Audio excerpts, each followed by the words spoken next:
Hey cinephiles, Civil War is a provocatively titled film that I've awaited with a potent mix of anticipation and apprehension. There's my excitement for the fourth film by writer-director Alex Garland following Ex Machina, Annihilation, and Men, films I've reveled in upon release that have continued to stick with me. It's also Garland's third film for A24, the hottest distributor turned studio around with the brand and track record to back it up. So hot right now. And this being their biggest gamble and most expensive production to date. However, with a dreaded geriatric presidential rematch on the horizon in an ever-divided country, there's my trepidation for a film set in the near future with the United States embroiled in a second civil war while a fascist occupies the White House for his third term. It's a harrowing premise that feels closer to fact than fiction in our post-January 6th world. To quote Twitter user Spadzicki, just seems like a bad time to put out such a movie, to which Wonton_Soup2 replied, and that's why it's the perfect time,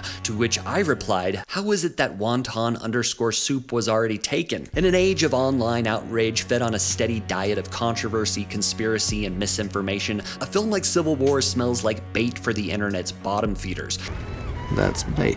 So when I finally settled down in my seat for an IMAX screening, I wasn't exactly in the mood for popcorn. That instinct proved to be right, as Civil War made for an unnerving viewing experience that left my senses ringing and my conscience rattled. Beyond that, it's a technical achievement with fierce filmmaking, engrossing performances, and stimulating fiction.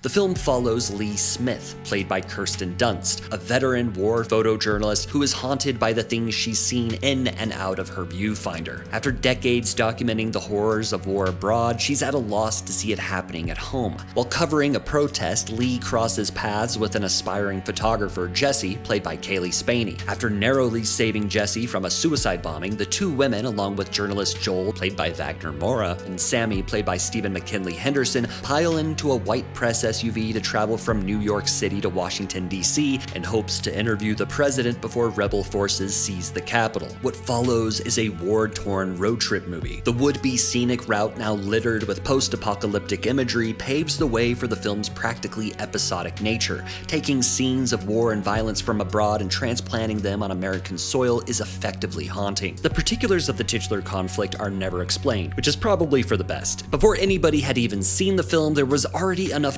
dunking on and debating over the idea of an allied Western forces consisting of California and Texas. Alrighty then. I'm just relieved to see that Utah is part of the New People's Army and shares no border with the Florida Alliance. Come on, y'all. Why acting suspicious? Get in. Honestly, this single image sheds more light on what's happening across the continental United States than we get in the film. On the one hand, embedding the viewer with characters on a mission without drowning them in exposition makes for an ambiguous yet captivating narrative. On the other hand, maybe you shouldn't have called your movie Civil War. That lack of intel is not an oversight. It's quite literally the point. The film makes this crystal clear when the journos find themselves taking cover in a standoff between two snipers. You don't know what side they're fighting for. Someone's trying to kill us. We are trying to kill them. Civil War cares less about realigning the United States and more about the sheer state of survival. It throws the characters and the audience into a series of situations where people wield their power over others. Whether it's guns or cameras, they get into position, take aim, and shoot. Garland was smart to have this story center on a pair of photojournalists who can observe the struggle without having to actively participate in it. Like, why didn't I just tell him not to shoot They're them? probably gonna kill them anyway. How do you know? He doesn't know, but that's besides the point. Once you start asking yourself those questions, you can't stop.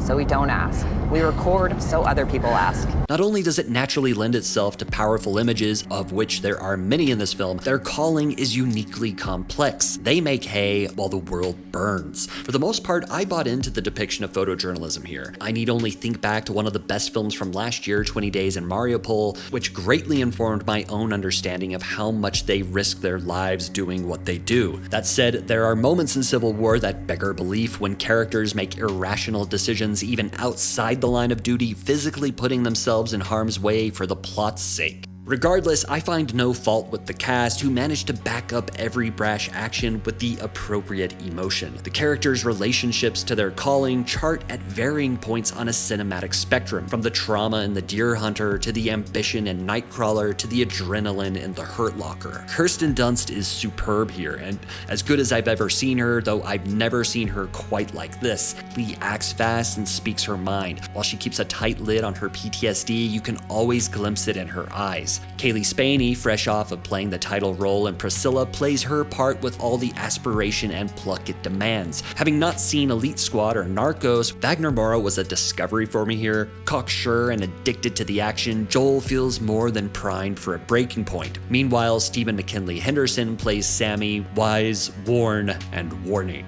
Mr. Kirsten Dunst himself, Jesse Plemons, shows up midway through, looking like Elton John if he were radicalized on 8chan. Channeling his inner Todd from Breaking Bad, he terrorizes the screen in one of the most intense scenes in recent memory. Okay. What kind of American are you? You don't know?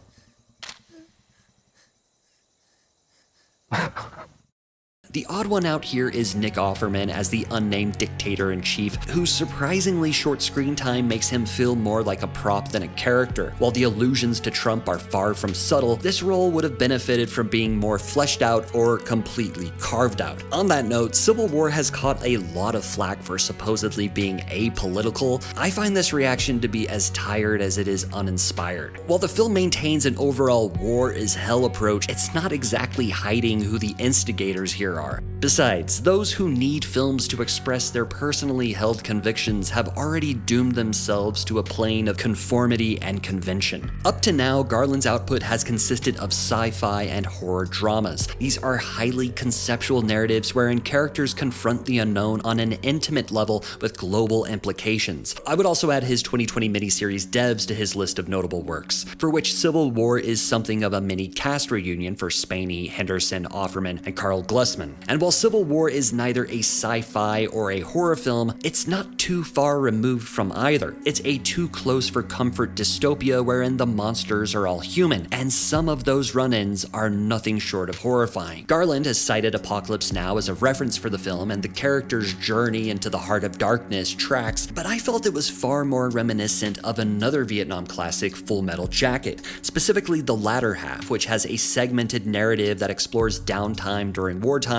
as well as its documentation. There's also the film's audacious needle drops, which include the electronic rock of Silver Apples and Suicide, the jazz rap of De La Soul, and even the outlaw country of Sturgill Simpson. It makes for an alternative American playlist representative of an underground attitude, a choice soundtrack to fight the power to. With these tracks in the chamber, Garland fires them off as either punctuating or contrapuntal ammunition behind the clear-eyed visuals. In addition to the soundtrack, Garland relies on his go-to composers Ben Salisbury and Jeff Barrow to color in the space. The film boasts impressive sound design throughout, culminating with an explosive finale.